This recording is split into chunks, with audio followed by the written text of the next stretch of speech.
semangat tanpa ragu-ragu, kami Teruna GPIB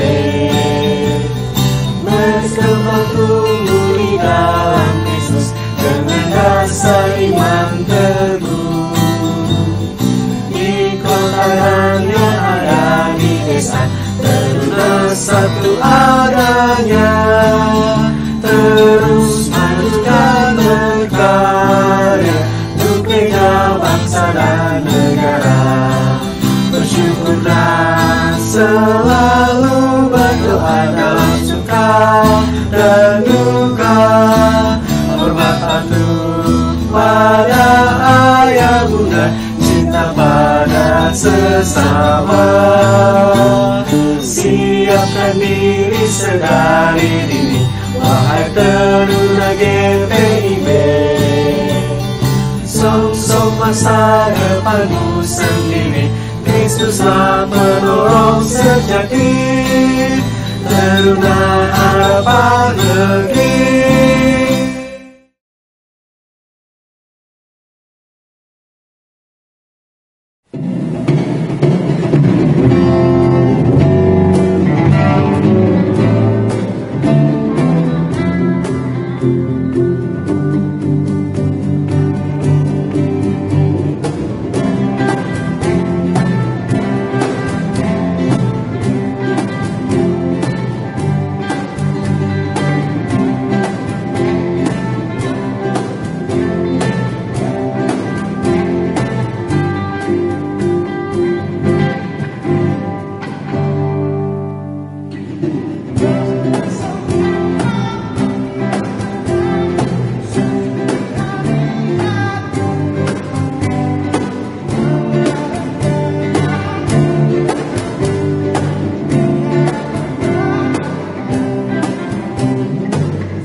Mendengarkan firman Tuhan.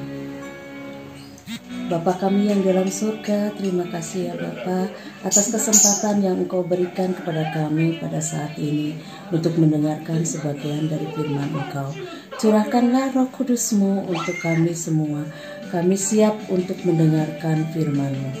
Dalam nama anak-Mu Yesus Kristus kami telah berdoa. Amin. Saya akan membacakan firman Tuhan dari Kisah Para Rasul pasal 19 ayat 1-12. Sekali lagi ya. Dari Kisah Para Rasul pasal 19 ayat 1 sampai 12. Yang begini bunyinya. Ketika Apolos masih di Korintus, Paulus sudah menjelajah daerah-daerah pedalaman dan tiba di Efesus. Di situ didapatinya beberapa orang murid. Katanya kepada mereka, "Sudahkah kamu menerima Roh Kudus ketika kamu menjadi percaya?"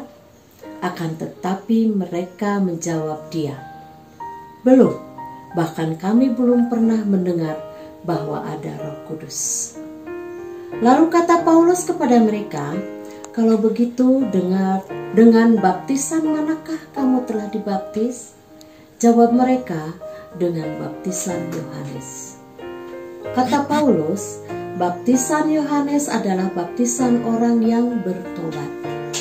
Dan ia berkata kepada orang banyak bahwa mereka harus percaya kepada Dia yang datang kemudian daripadanya, yaitu Yesus. Ketika mereka mendengar hal itu, mereka memberi diri mereka dibaptis dalam nama Tuhan Yesus.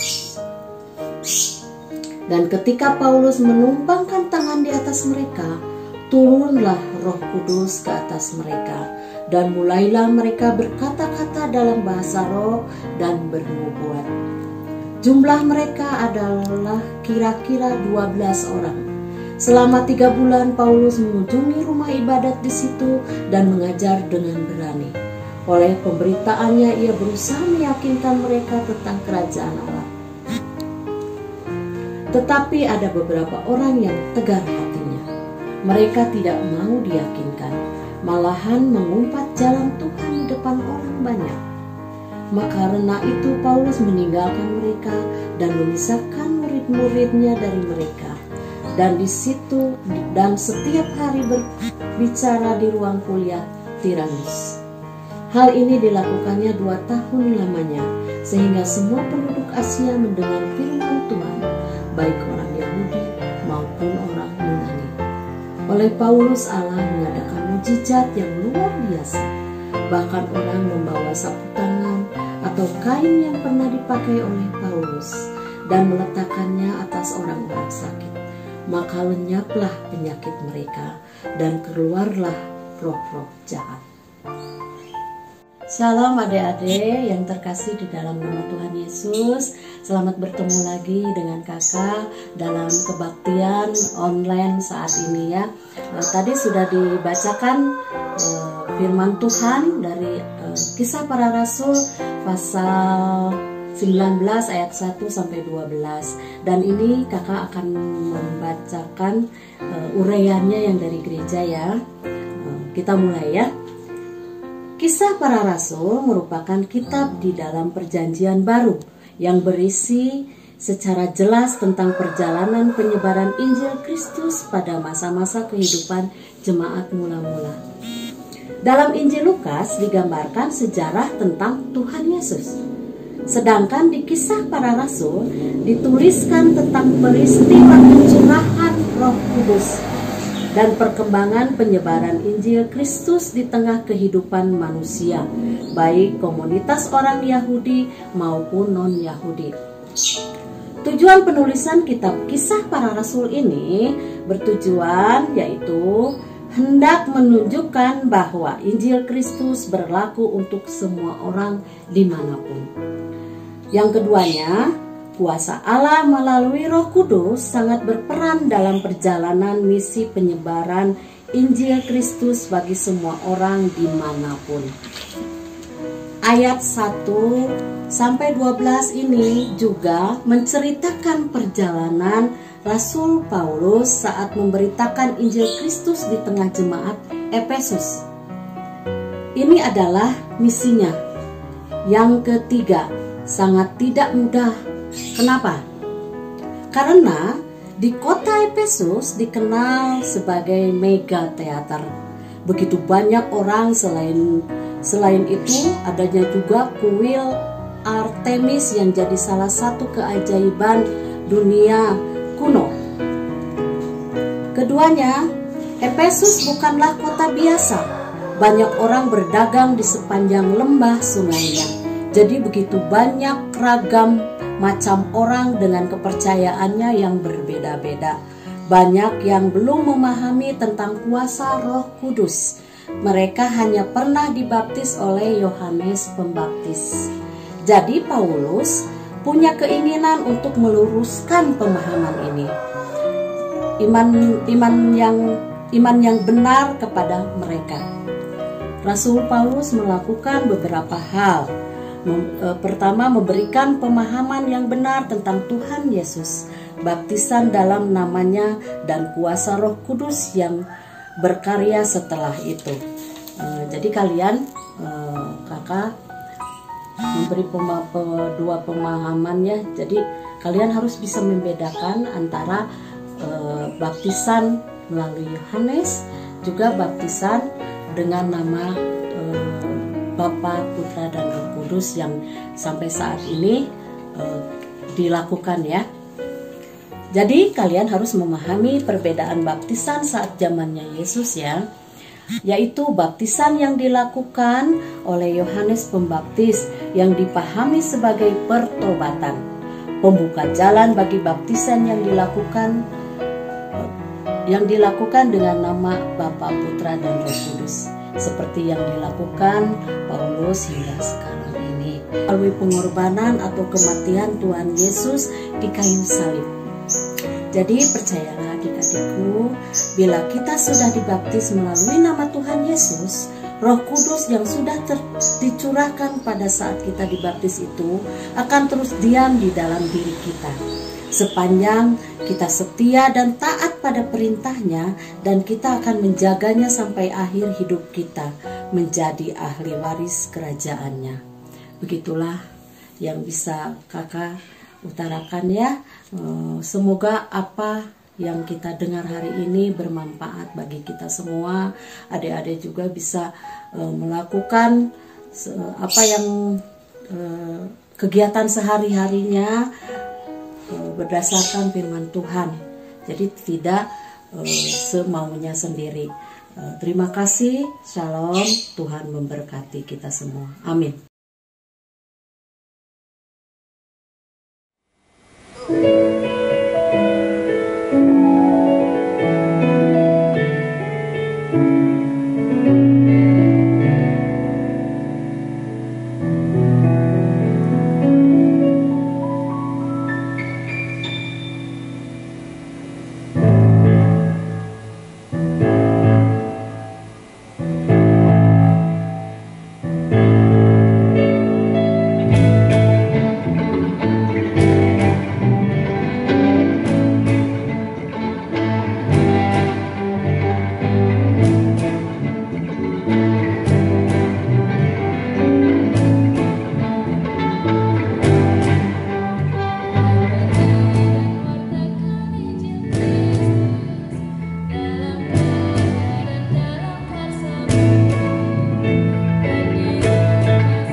Mari kita tundukkan kepala untuk berdoa.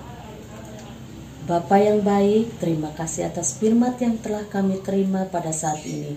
Jadikanlah firman yang sudah kami dengar ini jadi penguat iman bagi kami. Kami bisa lebih mengerti Engkau, mengenal Engkau secara pribadi, supaya setiap langkah kehidupan kami berpedoman dengan firman-Mu ini. Jadikan kami sebagai pelaku firman-Mu. Kami juga berdoa untuk anak-anak layan kami di dalam masa pandemi ini, kiranya tidak melemahkan semangatnya untuk tetap mengikuti ibadah ini walaupun secara online. Berkati selalu dengan anak-anak layan kami dengan kesehatan dan menjalani hari-harinya dengan baik. Berkati pembelajaran daringnya supaya mereka mempunyai prestasi yang baik juga. Kami juga berdoa untuk Ibu Pendeta dan keluarganya, semoga selalu sehat dan pelayanannya berjalan dengan baik dan lancar hingga tetap sekehendak Engkau. Berkati para bapak dan ibu majelis beserta keluarganya, kiranya pelayanannya menjadi berkat juga bagi jemaat di masa pandemi ini. Berkati negara kami, Indonesia ini, stabilkan perekonomian kami Tuhan. Kiranya kebijakan dari pemerintah kami tetap diutamakan untuk kesejahteraan kami sebagai rakyatnya. Kiranya masa pandemi ini cepat berlalu dari negeri kami, agar kehidupan kami bisa berjalan dengan normal kembali. Terima kasih Tuhan Yesus, dalam nama anak-Mu Yesus Kristus, kami berdoa dan mengucap syukur. Dan yang telah mengajarkan kami berdoa, Bapa kami, Bapa kami yang dalam surga, dikuduskanlah nama-Mu, datanglah kerajaan-Mu, jadilah kehendak-Mu di bumi seperti di surga. Berilah pada hari ini makanan kami yang secukupnya, dan ampuni akan kesalahan kami seperti kami juga telah mengampuni orang yang bersalah pada kami. Dan jangan membawa kami ke dalam percobaan, tapi lepaskan kami daripada yang jahat. Karena Engkau yang mempunyai kerajaan dan kuasa dan kemuliaan sampai selama-lamanya. Amin.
Tuhan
memberkati engkau dan melindungi engkau.